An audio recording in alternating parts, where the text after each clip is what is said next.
Hi guys, welcome back to Jesus in Mind podcast. I am very happy you're here and I hope you're happy you're here too. So today we're going to be going through Job chapters 11 through 15. We already did chapters 1 through 10, so if you haven't seen those videos, definitely go and watch those so you can be all caught up with us. But yeah, I'm just going to go ahead and get into it now. Welcome back to Jesus. This is going to be a little recap video. So if you remember from last video, we had Job he kind of is just saying that he prefers that he would just be left alone by God because he doesn't really understand that God is the only reason he's made it this far, that God has kind of been protecting him, even though technically God is putting this on him. He also doesn't Job's not understanding that God is still here with him, and that's the only reason Job has even made it this far and through all this pain.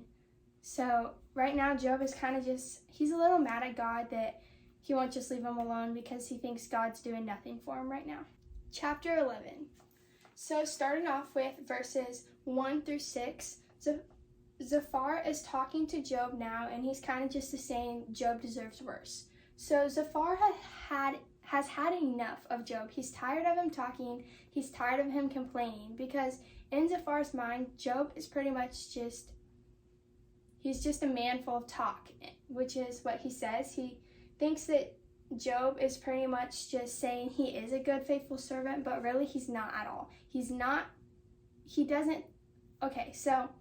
Sorry, that kind of didn't make sense. But Job really is a good servant of God, but Zophar doesn't know that because he's not God and he's not us reading this 2,000 years later. So he thinks that Job has been lying this whole time about being a good servant because he thinks that Job is being punished right now because he's a bad servant. So that's kind of where we're at right now and what's happening. So we're going to go ahead and go on to verses 7 through 12. And Zophar here is kind of just implying that what Job wanted was for God to turn his head aside from justice, and he wants Job to know that it was wrong for God to consider pretty much just to consider this bad of a man. So once again, Zophar thinks that Job is bad, and that Job is pretty much just wanting God to kind of just turn his head aside and oh, I don't see this guy over here doing something bad. But in reality, really, Job isn't doing anything bad.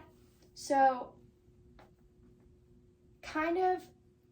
Zophar is kind of right, but he's also kind of wrong because he is wrong because Job isn't actually a bad person, but that's what Zophar thinks he is. So Zophar just here is kind of just saying, he's like, well, why do you think you should get special treatment if you are a bad person? Which that's not really what Job is saying because Job's not a bad person, but Zophar and his friends don't realize that. So going on to verses 13 through 20, Zophar is thinking that he has the easy answer for Job, and he thinks Job should just simply repent and seek mercy of the goodness of God. So Zophar really he thinks the only answer for Job right now is to just seek God and yeah, God, I did wrong, but really Job didn't do wrong. So in reality, Zophar is just wrong altogether. He doesn't actually understand what's going on, and he thinks he does. So that's kind of just something to think about. Zophar, if it would have been someone else that was getting punished from God because of sin, then it would make sense what Zophar was saying. But really, Job isn't being punished from God because of sin. Job is just being proven that he will be faithful to God. So Zophar, he just thinks that Job should just confess and repent, and he warns him of the consequences. Zophar is warning Job of the consequences that will happen if he doesn't repent and he doesn't take back, although no consequences will actually happen because Job, once again, is not a sinful man. All his friends just think he is because he's getting punished for something in their mind. So that's the end of chapter 11, and we're going to go on to chapter 12. Chapter 12. So Job here is just talking to the Lord about, Job is just replying about what Zophar has said. So we're going to go on with verses 1 through 3. And Job is pretty much answering, and he's thinking, it's easy to hear the sarcastic and bitter tone of Job is what he's saying. And so the way Job is replying is probably not the greatest way to reply to this, because he's kind of just being bitter and mad, because he's mad that his friends aren't believing him, because really in reality he did nothing wrong. So he's kind of just bitter and rude and sarcastic at this point to his friends, because Job thinks his friends are really acting as if they were the people that had all the wisdom, and that's really aggravating him, because really they're wrong, but they think that they're right, and they think that they have all the answers to everything, but in reality they're really the ones that are in the wrong here. So going on to verses 4 through 6, Job continues to complain, and even though he's a godly man, a man who was blameless, he's pretty much just saying, yeah, he is a godly man and he is blameless and he didn't do anything wrong, and he now is just getting kind of mad and complaining that his friends are kind of just mocking him and don't believe him. So going on, verses 7 through 12, this one is kind of just, in my opinion, I didn't completely understand it, so I had to look in Enduring Word for this one. And in these, Job is just reciting several Torisms. I'm not sure if that's true, but I looked it up, or if that's how you say it. I don't know why I said true. I don't know if that's how you say that word, Torism, but I did look it up, and it is just pretty much meaning true statements. So in this, Job is pretty much just reciting a bunch of old, true statements. So going on, verses 13 through 25, Job's message to his friends is obvious. He pretty much is just saying, I know God and how great he is. And he's pretty much saying, just don't criticize me at this point any longer. He's saying, I'm warning you, do not criticize me more, because I know the goodness of God and I am a godly man. So please stop. Well, he's not really saying please. He's kind of being rude about it. He's just saying, do not criticize me any longer past this point. So that is the end of chapter 12. So go on to chapter 13 now. Chapter 13. Job is continuing on with his little rant he's got going on here. So Job is complaining against the claim of superiority, and he is pretty much just going on and on about how he is mad about all this, and his friends are just acting like they're better than him, and that's what he's complaining about right now. And which he has the fair right to, because they're acting like they know everything, even though in reality they're wrong. So on the side here I have, is Job responding fairly to his friends after the way they have treated him? I think that Job just needs to be a little bit nicer about it, because like I said earlier, he's being a little bitter and rude because he's mad because they're the ones that are wrong, and obviously he knows that. So I think that Job just needs to be a little bit nicer, and he needs to kind of watch his tone a little bit, because he is right and his friends are wrong, but also he needs friends. He needs people to support him through this hard time, so he needs to be a little nicer to them. So going on, verses 13 through 19, perhaps at this point Job's friends tried to kind of interrupt him. We don't know for sure, but that's what we think, because he's as he's trying to argue, and because right here Job is demanding the right to finish his statement. So that's pretty much just what's going on right now. I think in theory his friends are trying to argue back with him right now, and he's demanding he should get to finish his sentence. So verses 20 through 28, Job is showing that before, when he said he wanted to be left alone, that he really doesn't want God to leave him. And he's just meditating on the greatness of God right now. He really doesn't want God to leave him, and he realizes that now. He's comprehending that he needs God and he needs to not be alone in this situation. So that's good, and that is the end of chapter 13, so we're going to go on to chapter 14 now. Chapter 14. So Job is continuing on, and death kind of comes soon to all, is what he's kind of saying right now. And starting off, we're going to start off with a question. Do you think God would put us in this position that he knows we can't get through? So, do you think God would put us in a position that he knows that there's no way we're going to make it through? No. God is going to be there for us. He knows the ending of our stories. He knows that we're going to be able to be strong, and we've got this. So, now, sometimes God is going to put us in a position and we have a certain role to play, and our role might be needing help through it, or it might be how our role affects other people, kind of just things like that. So starting off with verses 1 through 6 in chapter 14. Job is saying that maybe God demands something of him and he is unable to do it or be it. So that's where that question kind of comes in, is that he is thinking that maybe God is just demanding something of him and he can't do it. He's unable to get through it. So going on, verses 7 through 12. As far as Job can see, death and the end of existence of man. Job thinks that it kind of just seems unfair that a plant, which is what here on these he starts to talk about.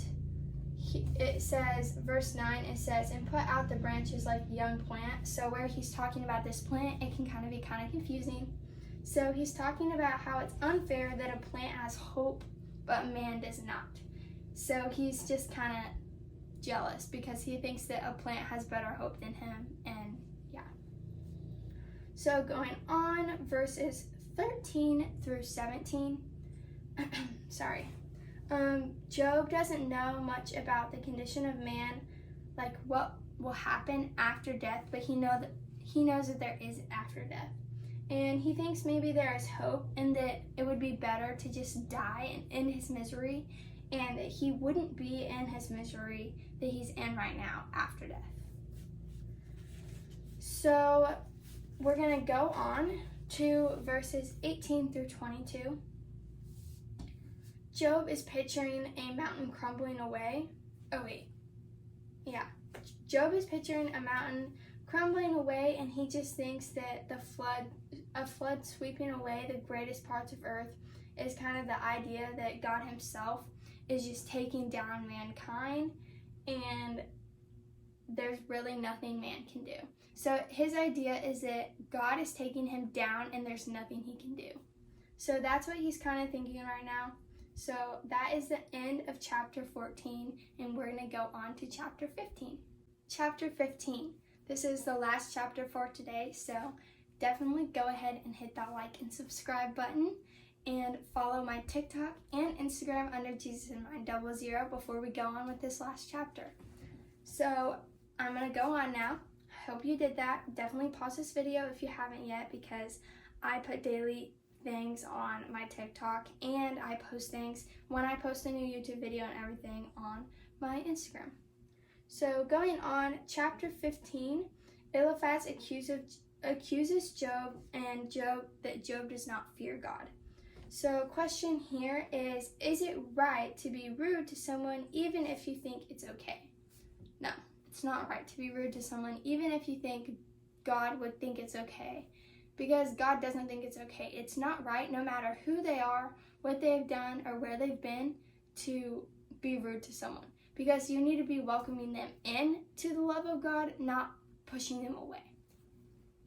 So starting off with verses 1 through 6, Eliphaz isn't much impressed by Job's dependence on God. He thinks he's kind of replying with rudeness towards Job, and he's accusing Job of being empty of knowledge, and just going on and on about how Job was rude, Job doesn't actually have the knowledge, Job really wasn't a faithful servant, just going on and on with kind of being rude back to Job. So going on, verses 7 through 13, Eliphaz is arguing similarity to how God will later in this, so keep that in mind. He appealed that Job to consider that he did not know as much as he thinks he knows. So pretty much going on with that, accusing Job of not actually knowing what he thinks he knows, and he's kind of just like, Job, just admit it, you don't know what you're doing. So going on, we're going to ask a question here. So are his friends being good friends by telling him what they think? So I think that his friends are wrong. So they're not really being great friends, but also in their defense, they're trying to be here for him and help him, but they're just wrong about what's going on. So I think his friends could be a little better on how they're replying, just how Job could be a little better on how he's replying, because they need to be nicer to each other so they can all work through it together. Okay, so going on. Sorry, I forgot what I just read. Okay, verses 14 through 16. Job and his friends have already argued about the same topic, so just going over and over. Zophar is still accusing Job of claiming to be pure and clean. Eliphaz still thinks that the angels in his mind with reference to saints. So like going back to Eliphaz, just thinking about how he says like angels in his mind, and he's referencing to saints in 15:15, and where he says, behold, God puts no trust in his holy ones. That's what he's talking about. Holy ones is like the angels in his mind, the saints. So going on, verses 17 through 26, Job's friends are still appealing to the idea of traditions, and they still speak against like Job, and they still speak about the cause and effect of human and wickedness. So they're kind of just explaining to Job again the cause and effect of what is going to happen, being a man and then like being wicked, which he's not, but they think that he is. So they're kind of just telling him what God does to wicked men. So going on, verses 27 through 35, Eliphaz explains that the wicked may seem to succeed for a while, as Job has seemed to succeed, but it's not real. They're actually lonely and in darkness. Eliphaz accuses Job of being all kinds of sins. So pretty much, Eliphaz is thinking that they thought Job was a good servant because he was succeeding for a little bit, how most wicked men would, but now it's kind of like biting him in the butt. Like he is no longer succeeding, and that's because he's wicked, which he is wrong. But he's just explaining like what's happening to a wicked man and how it may seem to be working, but it's actually not. So that is the end of this podcast, and I hope you guys really enjoyed it. Like I said earlier, don't forget to like and subscribe and hit the bell so you will get notifications when I post again. And then my Instagram and TikTok both under Jesus in Mind 00.